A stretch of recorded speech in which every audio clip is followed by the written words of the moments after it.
lección, ¿vale? Y empezamos viendo lo que es la jornada ordinaria de trabajo, que hay que decir que lo normal, lo que todos sabemos, que hay una jornada regular de 40 horas de media al año. Esto hay que decirlo porque normalmente los convenios colectivos fijan unas horas anuales, entre 1.700 y 1.800 horas al año, y lo que viene a decir que siempre tiene que hacer de media al año 40 horas semanales, no se puede sobrepasar, por tanto, dividiendo el total de horas entre el número de semanas del año, no puede sobrepasar las 40 horas semanales. En principio no entran como cómputo de lo que es el trabajo que es efectivo diario, lo que son los desplazamientos, pues claro, si vamos en coche no nos cuenta de hasta que nos llegamos a la empresa, ni los cambios de ropa. Los descansos, a ver, el descanso se refiere al bocadillo, por ejemplo, que echamos a media mañana y que ya veremos que es obligatorio para cada 6 horas, un cuarto de hora. Ese en principio no entra, pero la mayoría de los convenios sí que lo contemplan como tiempo de trabajo, por tanto no habría que recuperarlo al final del día. ¿Vale? Pues entraría, no entra si no dice el convenio, pero si lo dice el convenio, pues normalmente es que lo contemple como que sí que entra. Bueno, en cuanto a la distribución regular de la jornada, hay un máximo de 9 horas al día, no se puede sobrepasar. Luego ya veremos que en algunos casos se puede hacer excepcionalmente. Un descanso mínimo entre un día y otro de 12 horas entre jornada y jornada, es decir, no podemos acabar a las 8 de la tarde, por ejemplo, y engancharnos antes de las 8 de la mañana el día siguiente. Tiene que haber un día y medio ininterrumpido también semanalmente, es decir, que tenemos que parar o la tarde del sábado y el domingo, o el domingo y la mañana del lunes, o el lunes y la mañana del martes, ininterrumpidamente seguido, ¿vale? Un día y medio, pero sí permite la de acumulación en 2 semanas, de tal forma que podríamos sumar día y medio, 3 días, trabajar 11 días y descansar 3, ¿vale? En 2 semanas serían 11, 3, 14. Y hay un descanso mínimo también obligatorio dentro de la jornada de que cada 6 horas hay que parar 15 minutos. Por tanto, nadie puede trabajar más de 6 horas seguidas en un trabajo.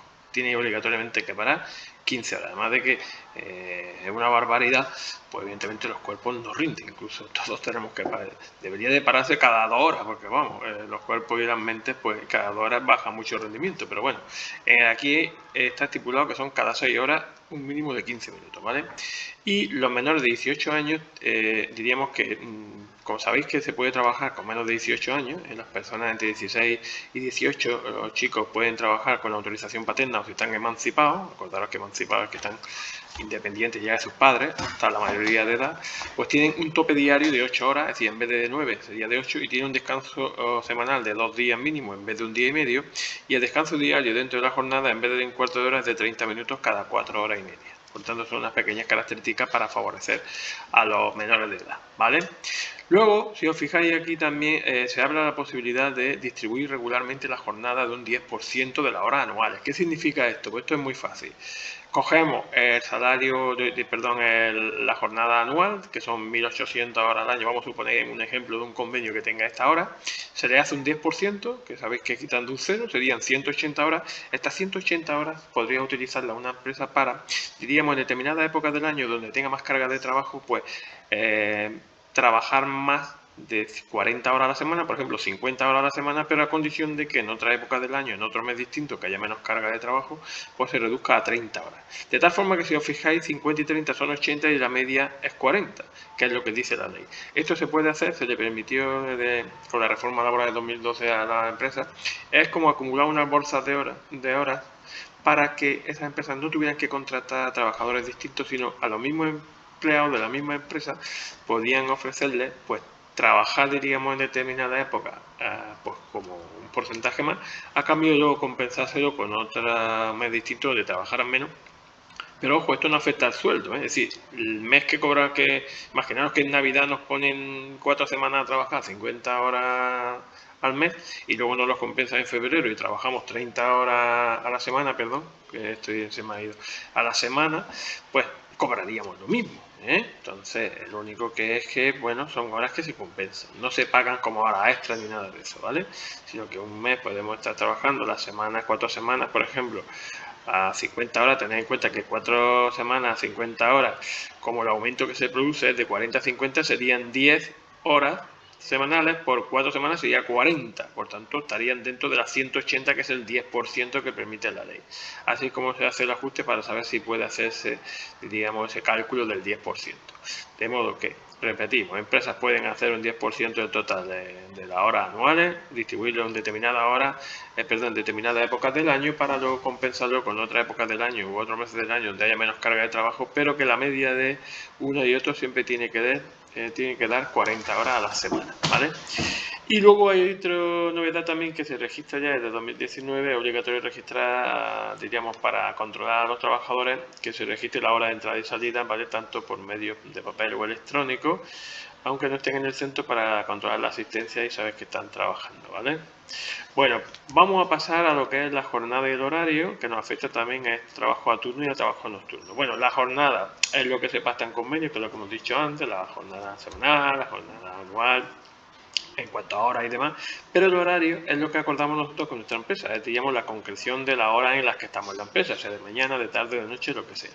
¿Cómo afecta? ¿Por qué se hace esta distinción? Porque en el trabajo de turno, sabéis que el trabajo de turno es la rotación que se provoca o que se produce en determinados tipos de trabajo, donde se trabaja ininterrumpidamente las 24 horas, mañana, tarde, noche, pues hay que tener en cuenta una serie de características en las que, por las que tenemos que entrar. Es decir, que no se puede trabajar, por ejemplo, más de 2 semanas consecutivas, es decir, 2 semanas seguidas no podemos estar en el turno de noche, salvo que sea una inscripción voluntaria, es decir, que lo hayamos pedido voluntariamente. Bueno, pues hay gente que le gusta la noche, se trabaja a lo mejor más cómodo, más tranquilo, a su bola, hay gente que a lo mejor no tiene familia, no le importa. Tened en cuenta también que la noche rompe mucho la vida, un poco los ciclos de comida y demás, te altera el sueño, pero hay gente que se adapta y le va bien y está bien. Oye, además tiene un complemento de nocturnidad que se paga un poco más en la nómina, por tanto, pues hay gente que le gusta, pues muy bien. Pero, ojo, eso sería voluntario, no se nos puede obligar a nadie a trabajar más de 2 semanas seguidas en el turno de noche, ¿vale?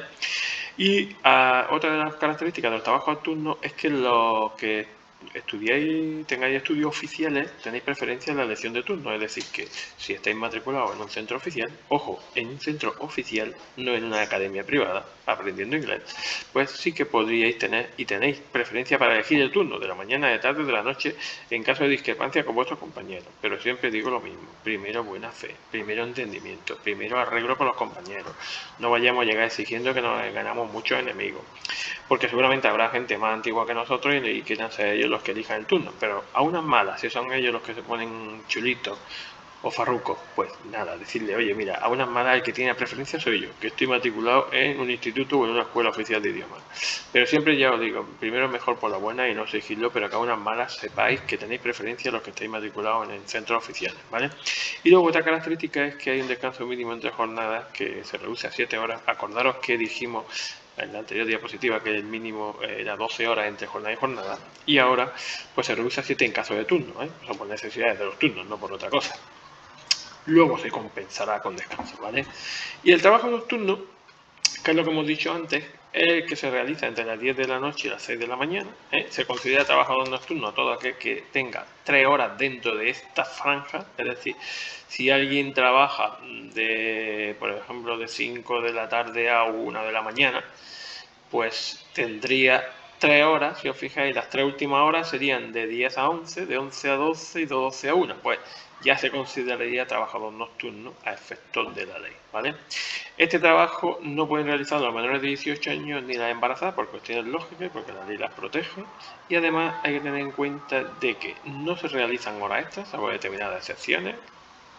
No puede ser la jornada de más de 8 horas de media al día, ¿vale? Y tiene una especial protección de la salud en el sentido de que si está afectando al trabajador el trabajo nocturno, tiene obligación el empresario de cambiarle de turno y de ponerle otro trabajo, porque lo que no puede ser un trabajador que se ponga enfermo por trabajar de noche. Por tanto, esas son características a tener en cuenta. Bueno, en cuanto a las horas extraordinarias, pues ya sabéis que son las horas, como dice la misma palabra, que a veces suena un poco raro, pero es muy fácil, extraordinarias, es decir, están fuera de lo ordinario y que son las que se realizan, pues, de más, diríamos, que se echan. Normalmente los convenios suelen reflejarlo, porque se pueden pagar o se pueden compensar por descanso, ¿vale? A ver, si se pagan lo que dice la ley, que hay que pagarlas como mínimo, pues igual que una hora ordinaria. Lo que pasa es que, ojo, la hora extraordinaria, bueno, como mínimo no. A ver, hay que pagarla como mínimo un 75% más de la ley perdón, de lo que dice la ley que es ordinaria. Por tanto, hay que calcular lo que cobramos de hora ordinaria y sumarle un 75% más. Bueno, esto es lo festivo, pero es que estoy mezclando contenido. En los trabajos en festividades y demás. Pero sí que es cierto que, bueno, como mínimo se pagan como una hora ordinaria, cada hora con eso, y se compensan por descanso. Lo normal sería compensarlas por algo más, es decir, pues vamos a suponer que tenemos 6 horas acumuladas y decimos al empresario, oye, pues por cada 6 horas damos un día libre, ¿no? Pues algo así, se puede negociar siempre. Hay un máximo de 80 horas al año, sin contar las que se compensan, por tanto nadie puede trabajar más de 80 horas al año como horas extraordinarias, ya sabemos que esto no se cumple. A ver, yo siempre digo lo mismo, la ley en España, en el Reino de España, se hace muchas veces para no cumplirla, pero que sepáis que si lo defendéis podéis ganar siempre los pleitos. Nadie puede obligar a hacer más de 80 horas al año y están prohibidas para los menores de 18 años y los trabajadores nocturnos, igual que a los de tiempo parcial, porque los de tiempo parcial en vez de horas extraordinarias se llaman horas complementarias. Luego lo veremos más adelante. Y por último decís que hay una voluntaria y otra obligatoria. Las voluntarias evidentemente son las que el trabajador acepta hacerlas y se firma y demás. Y las obligatorias son o bien las que se han pactado en el convenio, que se van a hacer por obligación, o hay un cláusula, un pacto que hacemos también en el contrato, o incluso por fuerza mayor, ¿vale? Pero no pueden pasar nunca el máximo de las 80 horas anuales, ¿vale? Por tanto, no cuentan para el máximo las que se hacen por fuerza mayor, pero estas son para incendios, inundaciones y demás que tenemos obligación para salvar a la empresa de colaborar, pero evidentemente luego nos las tienen que compensar o pagar la empresa, ¿vale? Porque estamos trabajando, aunque sean obligatorias. Bueno, pues un saludo, luego nos vemos en el siguiente vídeo.